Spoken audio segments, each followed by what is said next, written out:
wicked stuff. I don't think hell was this bad. This is wicked stuff, man, when you see children on the street.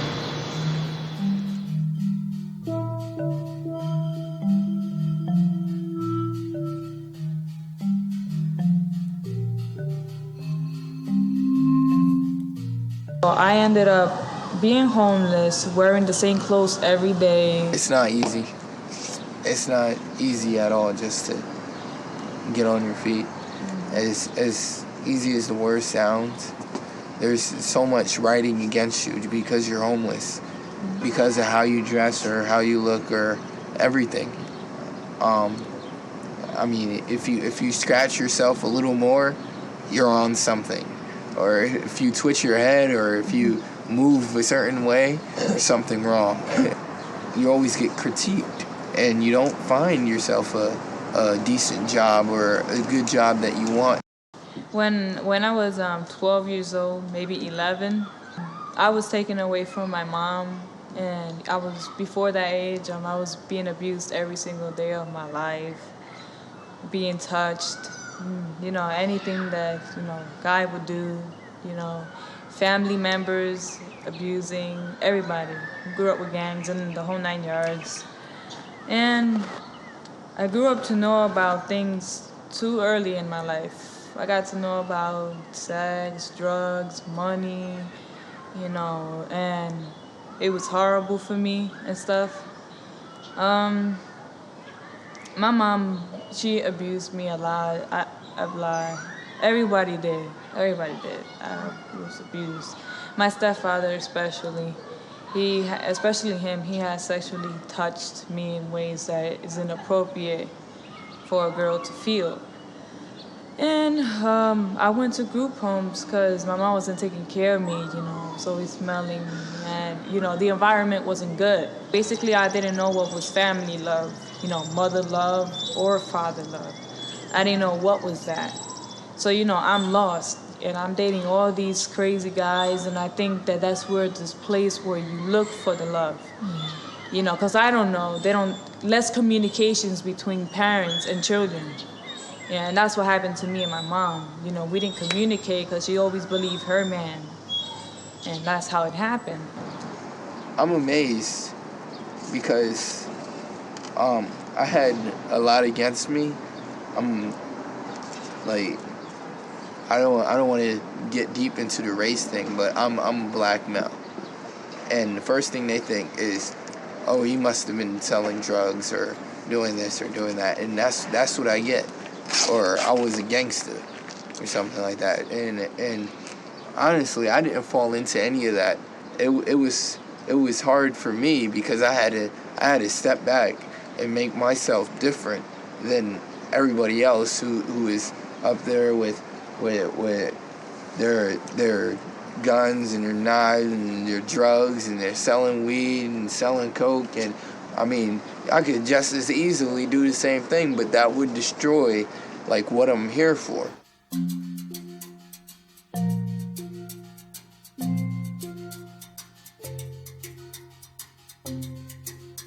I was in my junior year in high school, and in my junior year, I messed up terribly.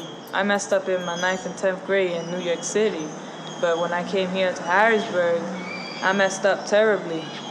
And that's because I didn't have no one to support me or anything. I ended up going with my boyfriend's stepdad to his house to live. I had my baby January 29, 2005. And then afterwards, he didn't tell us that he was losing his place. That's how it all first started. He didn't tell us that he was becoming homeless.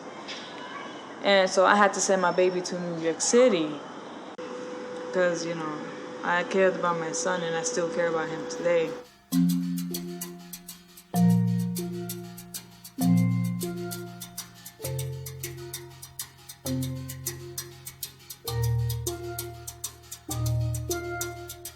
It really was scary, sleeping in abandoned houses, and it was a shame for me because, every time I woke up on Market Square, you see all them kids there, and they were looking at me, and a lot of people knew I was homeless. What makes me upset is that they didn't help. is how we chill, relax, and talk. Lay right here. One person can fit right here. This is another place that we slept. Yeah. Right here on this bench. Our life is filled with benches. And of course, there's help at school. The only help you have though, if you were my age, if I was older, if I was 18, I would have been better off. But since I was only 17 years old, I didn't get any help. The only thing I could do is talk about it. Because I was 17, here the law states is that you have to be 18 years old to get any kind of help here.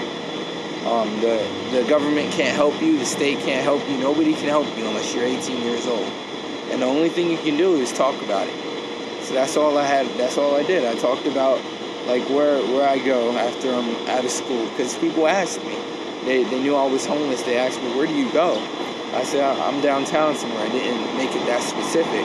Man, we used to have like 10 blankets, thick, right? Remember, we used to pile them up right over here with our pillow, teddy bears, whatever made us feel home-like.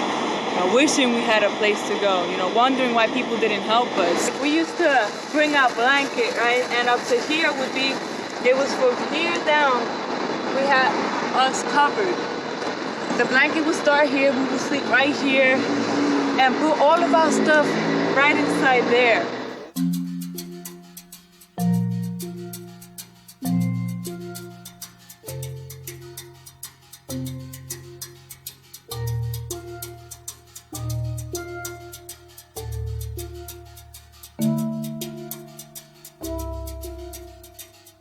And we were given a lot of food by this lady named Kathy. She's like the homeless people goddess or something for food, because she gave a lot.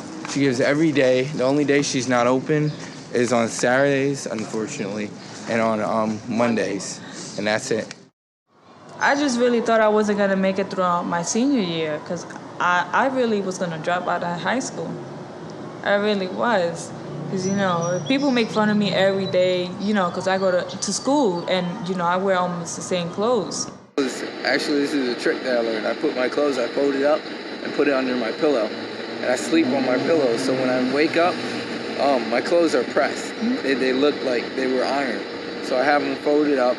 I have my stuff in my book bag. I put it all on, and I go up to the hill, or to the crown, and I brush my teeth, and then I take the bus, because I could use my school pass to get on the bus. I take the bus up to the school, and I go to school. There was times and we didn't eat for, 4 days? 3 days? 5 days. Yeah, there was times we didn't eat. Our health wasn't good, and we was always tired.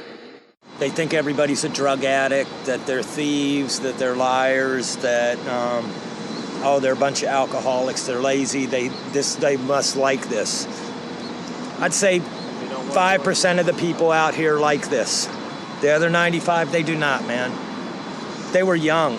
He impressed me. I seen him. He did the most impressive thing I ever seen in my life. He graduated high school from a park bench at 2nd and Market Street. After I graduated, I came downtown with my diploma. I sat here like this, my diploma.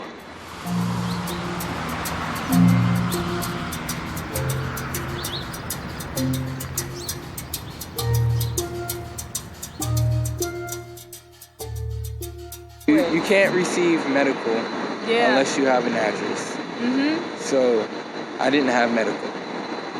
I didn't have any benefits. You get minimum wage exactly on some of these jobs. $5.15 an hour. $5.15, and that's just about enough. So you could be able to pay for your apartment, and that's about it. And right now, rent is around $600 a month. Ooh, or more. For a Section 8 house. Oh, right now I'm a construction worker, and I'm working on getting my carpentry license and my painter's license. I had learned to believe in yourself, because believing in yourself and having that the strength to move forward is a lesson for me.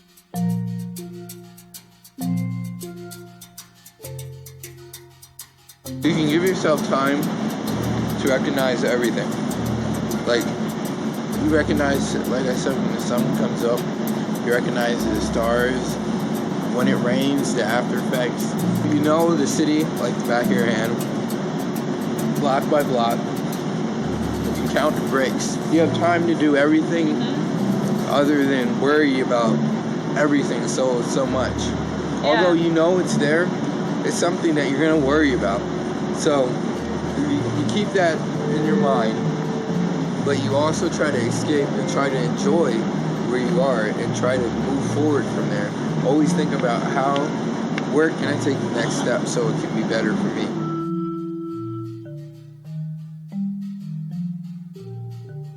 From this, whoever's watching this, I hope that they really take into consideration that there are kids out there that needs the help and to not be selfish.